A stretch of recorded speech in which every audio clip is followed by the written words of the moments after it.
So in this video, we're going to talk about solving equations with variables on both sides of your equal sign. So our first example, we'll take a look at. Now our goal is to have all of our variables, so in this case m, all of our m's on one side of your equal sign, and then all of the numbers on the other side of your equal sign. So I'm going to get all of my m's on the left-hand side, which means I need to move negative 5m. So you can move negative 5m by doing the opposite. So right now it's a negative, or subtracting 5m. To move it, I would add 5m, because we're moving that whole term.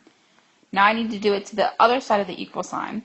So I'm going to line it up underneath its like term, so the other variable. So bring the 12 down. Negative 2m plus 5m gives me a positive 3m equals. Now those canceled out. And then bring down the negative 9, making sure you bring that sign with it also. So now I need to get all of my numbers on the other side, which means I need to move my 12.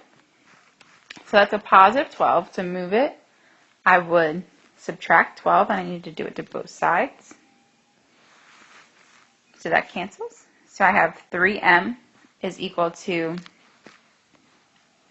and that's going to give me negative 21, then negative 9 minus 12. So now my last step, I would divide both sides by 3, and you get m is equal to negative 7. So that would be your final answer for that equation.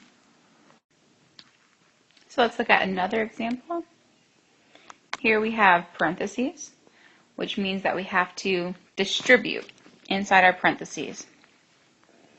Remember, there's a 1 in front of the r. So 6 times 1r gives us 6r. 6 times negative 3 is going to give us negative 18. Then bring our equals. And then on the right-hand side, I can combine my like terms, 2r and 4r.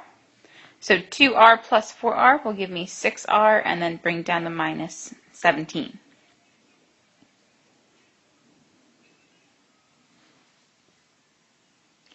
Now remember, we're trying to get all of our variables, so in this case r, on one side and the numbers on the other.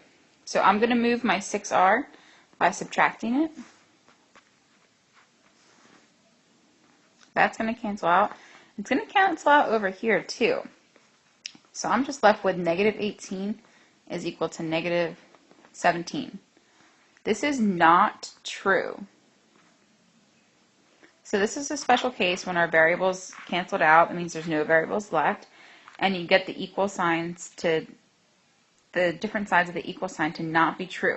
So since it's not true, this is a case of no solution. So if it's not true, there is no possible solution. So you can write no solution and also use that symbol. It means the same thing. So next we're going to look at a word problem.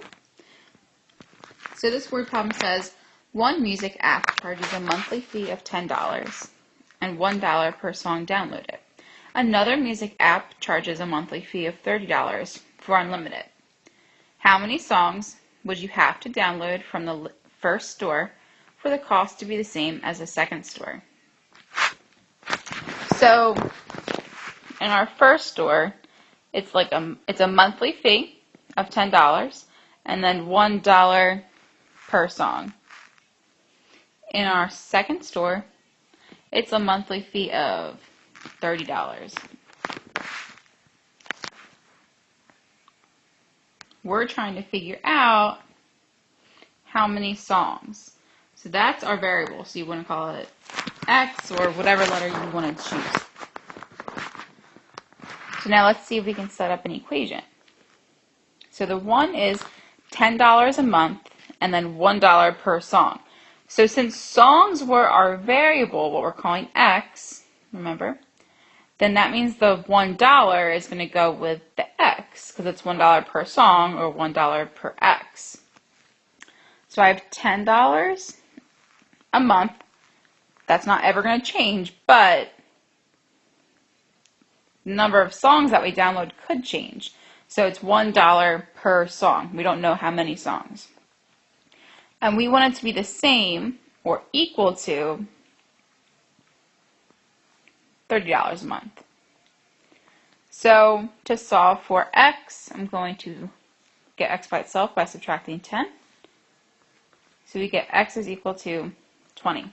So it would take 20 songs for the two music apps to cost the same.